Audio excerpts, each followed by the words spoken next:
Just a few days following the death of Billy the Kid, a newspaper out of Las Vegas, New Mexico, the Daily Optic, ran the following story under the bold headline, The Fatal Finger. Quote, "An esteemed friend of the Optic at Fort Sumner, L.W. Hell, has sent us the index finger of Billy the Kid, the one which has snapped many a man's life into eternity.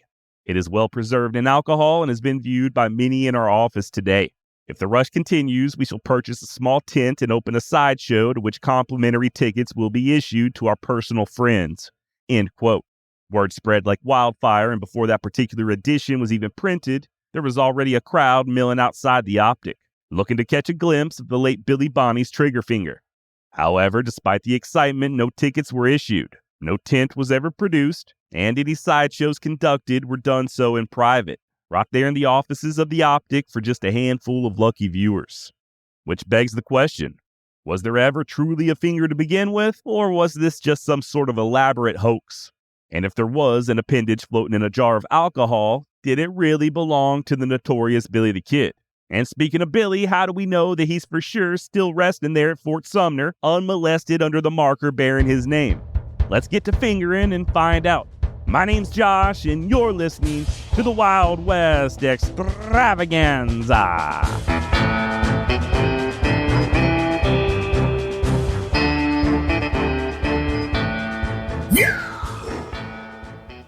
Now, the editor over there at the Las Vegas Optic, old boy named Russell Kistler, didn't hold on to that alleged finger for very long.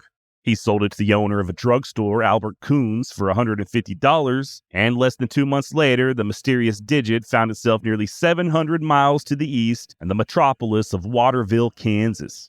And we know this because not only did the Las Vegas Optic report on it, but so did a paper out of Waterville, noting, quote, "Mr. Albert Coons returned home last Monday from Las Vegas. He's looking healthy and hearty and brought, as a relic of barbarism, a specimen of the physical existence of Billy the Kid." End of quote. The Optic would print just one more article in October of 1881, stating that the mysterious member was all the way in Indiana and on display at various fairs and carnivals. And after that, nothing. Whatever became of the finger or where it ultimately ended up remains a mystery. Maybe. We'll get to that in just a moment, but let's take a look at the man who delivered the digit to Las Vegas in the first place, the aforementioned and esteemed L.W. Hell. Lower William Hell was what was referred to in them days as a peddler, sort of an Old West version of a door-to-door salesman who traveled from town to town with a cart full of miscellaneous wares. And by all accounts, Hell was damn good at his job. Type of guy that could sell snow to an Eskimo and leave the Eskimo thinking that he got the better of the deal. And per stories passed down through the Hell family, not only was L.W. inclined to buy such curiosities, but he was also of the generous bent. So the idea of him procuring said appendage and then gifting it to his newspaper buddy over in Las Vegas certainly was not out of the question. The puzzle is, who had the finger before Mr. Hell? Who'd he get it from? And who had access to the kid's body before it got stuck 6 feet under? And I know what you're thinking, Pat Garrett, right? And, well, you're not the only one. For many a year following the kid's death, Pat and his deputies, Kip McKinney and John W. Poe, were accused of making off with a part or parts of Billy Bonney's corpse. Thing is, I'm not so sure as to the feasibility of this theory. A common misconception is that nobody other than Pat Garrett saw the kid's body, or that he and his men rushed to bury Billy under the cover of darkness before anybody could take a good look. I don't really know where people get these ideas from, but that is absolutely not the case. Billy remained inside Pete Maxwell's room for the rest of that night, as Pat and the deputies made ready to defend themselves from the angry crowd. According to John Poe, quote, "We spent the remainder of the night on the Maxwell premises, keeping constantly on our guard as we expected attack by the friends of the dead man." End quote. The next morning, once tensions had cooled just a tad, permission was finally given to move the body. Billy was laid out on a bench and cleaned and dressed by the women. Candles were placed all around him, and there was even a coroner's jury. Nobody can say for certain how many people attended Billy's wake and funeral, but we do know the names of at least 48 of them. It's my opinion that had Garrett or Poe or McKinney added insult to injury by cutting off one of Billy's fingers or some other part of his body, all hell would have broke loose. Remember, they were already walking on eggshells to begin with. Had a few more rowdy individuals been present that morning at the fort, I do think it's likely that there would have been additional gunplay. And for what it's worth, both Garrett and John Poe were adamant that the kid was buried completely intact. Why were they adamant? Well, because of all the stories popping up claiming otherwise, and not just in the Daily Optic. One dude was peddling what he said was the kid's hair, another his skull, and yet another confidence man carrying around an entire damn skeleton claiming it was Billy Bonney. Hell, there were so many rumors that not only did Pat travel back to Fort Sumner to check on the grave, but he also addressed the issue in his book, The Authentic Life of Billy the Kid, published in 1882. In one of the last passages, Garrett wrote, quote, "I said that the body was buried in the cemetery at Fort Sumner. I wish to add that it is there today intact. Skull, fingers, toes, bones, and every hair on the head that was buried with the body. Newspaper men to the contrary. Some presuming swindlers have claimed to have the kid's skull on exhibition, or one of his fingers, or some other portion of his body. And one medical gentleman has persuaded credulous idiots that he has all the bones strung up on wires. It is possible that there's a skeleton on exhibition somewhere in the States, or even in this territory, which was procured somewhere down on the Rio Pecos. We have them, lots of them in this section. The banks of the Pecos are dotted from Fort Sumner to the Rio Grande with unmarked graves, and the skeletons of all sizes, ages, and complexions. Any showman of ghastly curiosities can resurrect one or all of them and place them on exhibition. Again, I say the kid's body lays undisturbed in the grave, and I speak of what I know." End quote. And then you got Deputy Poe, who wrote the following in 1915, quote, "There have been many wild and untrue stories of this affair. Another was that we cut off the fingers and carried them away as trophies or souvenirs. The story that we had cut off and carried away his fingers was even more absurd, as the thought of such a thing never entered our minds. And besides, we were not that kind of people." End quote. But could somebody else have dug up the kid's body and cut off a finger? Maybe.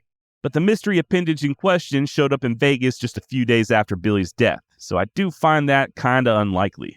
And while we know that the various markers for the grave have been vandalized over the years, so much so that they eventually had to cover the site with concrete and place a cage around it, there's no evidence of anyone actually getting to Billy's body. At least not yet, and it ain't from a lack of trying. I think there's been at least 2 legal battles so far over digging up Billy's bones, and I'm positive that more will follow. And who knows, maybe one of these days the courts will finally give them the green light. I'm not sure how I feel about that. I believe the evidence that Billy was indeed killed by Pat Garrett and buried at Fort Sumner is overwhelmingly irrefutable for any reasonable person. If you've truly looked at the evidence, the idea of the death being faked or whatever is absurd. As such, as far as I'm concerned, if you're going to dig up the body for DNA testing or whatever, it would either be done purely out of morbid curiosity or just to placate a handful of fanatical conspiracy theorists. I'm not sure where you draw the line there. I do feel there needs to be a certain amount of respect and reverence for grave sites, and we can't just start digging people up based on internet rumors. All that said, to be perfectly honest, if they do decide to pull up the casket and pop that bad boy open, I'd be lying if I said that I wouldn't get a little excited. I mean, I'm as curious as anybody else as to whether Pat really shot the kid as he claimed, in the chest, or if it was in the back or with a shotgun or whatever. The findings would be very interesting. Like I said, though, just not sure where to draw that line. At what point do we just let sleeping outlaws lie? As far as whether or not Billy's body is truly underneath that gated-in marker, I'm thinking it most likely is. I have, many times in the past, repeated the claim that we don't know for sure where Billy's exact burial location is. There was a big flood over at Fort Sumner in 1904 that covered the cemetery in like 4 feet of water. And according to some, all of the markers were washed away, and subsequent attempts at locating the actual graves were just educated guesses. Turns out this may not be the case. We know that Garrett returned to Fort Sumner with the author Emerson Huff in, I think it was 1905, so after the flood, and they were easily able to locate Billy's grave. And remember, Fort Sumner was a legit military installation before Lucian Maxwell bought it. And between the years of 1863 and 1868, there were something like 21 or 22 soldiers buried there. And once again, after the flood, the Army had the bodies of all those soldiers reinterred to Santa Fe. The guy in charge of that particular operation, Charles Dudrow, interviewed many a Fort Sumner old-timer, mapped out the cemetery by plot numbers, and successfully located and dug up all of the soldiers. I'm not sure if he was able to identify each one by name, but he did crack open their caskets and verify that they were indeed soldiers. He even commented on how well preserved the bodies were. What's more, while Dudrow was making that map, he also jotted down the location of Billy the Kid's grave, as given to him by the aforementioned Fort Sumner old-timers, people that were actually there when Billy was buried. And the location on his map is within just a few feet of where the fenced-in marker now stands. And the main takeaway here, to me at least, is that if that flood did wreak havoc on the cemetery as many assume, as I assumed for years, why was Dudrow able to locate the soldiers pretty much exactly where the old-timer said he would? And why were the bodies, all of whom who had been in the ground for like 40 years, in such good condition? And then you got Delvinia Maxwell. Remember her? She was absolutely present when Billy was buried, and she lived for many years after that flood and would often take visitors to Billy's grave. She knew exactly where it was. And finally, even the late great historian Frederick Nolan believes that that big marker over there at Fort Sumner is likely within just a couple of feet of the actual grave of Billy the Kid. So yeah, I think more than likely if you start digging, you'll find what you're looking for. And yeah, I think that includes all 10 of his fingers. How can I be so sure? Well, turns out that by the end of 1881, the Daily Optic had the largest circulation of any newspaper in all of New Mexico, by offering to show that finger to anybody who was willing to pony up for a year's subscription to the paper. The whole damn thing was just a big publicity stunt to drum up sales. And they even admitted to it being a hoax a decade later.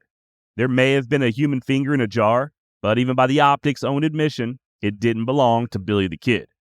By the way, when Pat Garrett returned to Fort Sumner, visit the graves with Emerson Hoff, story goes that he stared there at the ground for a few moments in silence, then walked over to the buckboard and got a canteen and took a nice long pull from it. I'm sure you can probably guess what was in the canteen. Once Garrett quenched his thirst, he lifted the canteen and said, "Well, here's to the boys anyway. If there is any other life, I hope they'll make better use of it than they did the one I put them out of." And that's about all I've got on Billy Bonney's missing finger. Kind of a short episode today, I know, but stick around, we ain't done yet. Got a couple of important announcements to make. Real quick, let's hear from this episode's sponsor. All right, welcome back. Now, if you'd like to learn more about Billy's missing trigger finger, or the alleged trigger finger, check out the article in the show notes by Robert J. Stahl. Also, if you'd like to hear a song about the finger, I got a nice little treat for you. Man you've heard me mention on this show in the past, the author Mark Lee Gardner, also happens to be a very talented musician. Mark released an album a while back titled Outlaws, Songs of Robbers, Rustlers, and Rogues. And he's got a song on there about that daggum finger. And I promise you, it's actually really good. I legitimately got goosebumps just listening to it.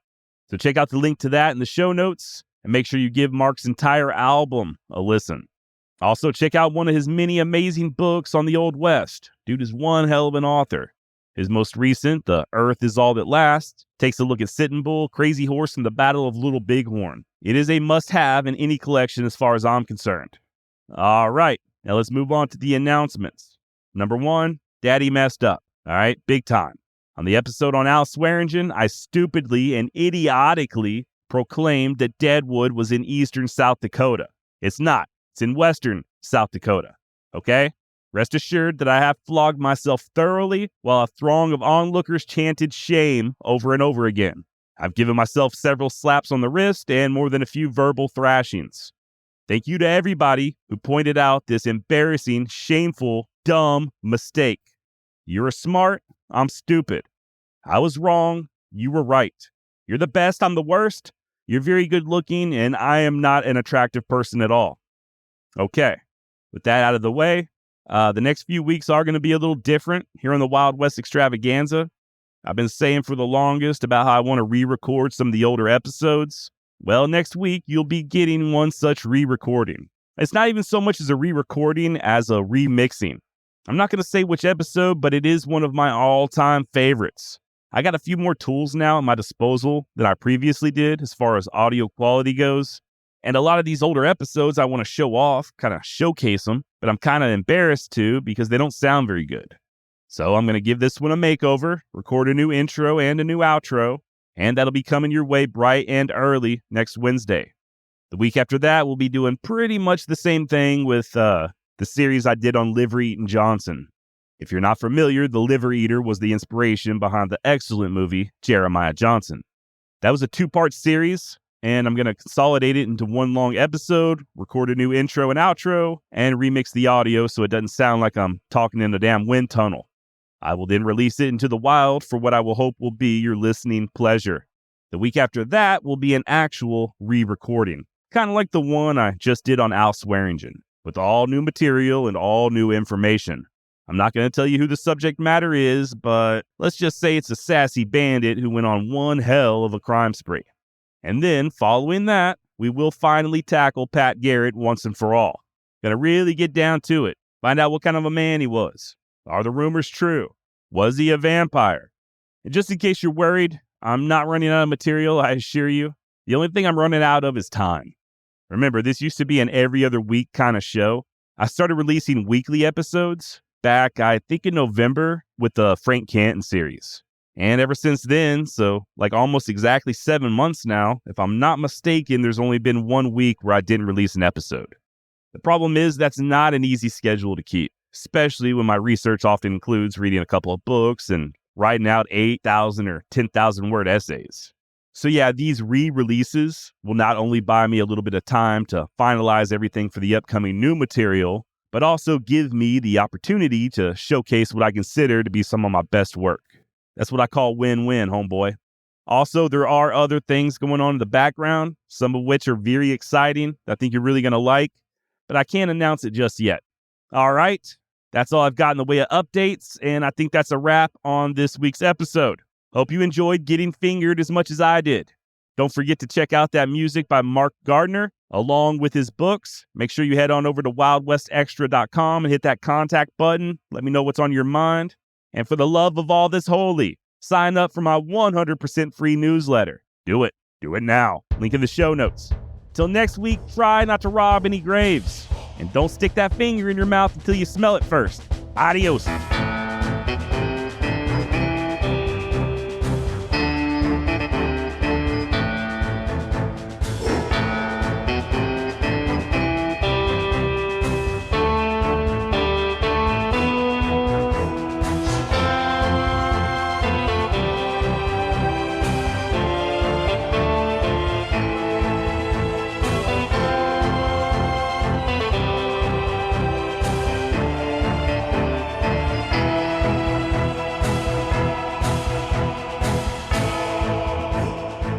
You're smart, I'm stupid.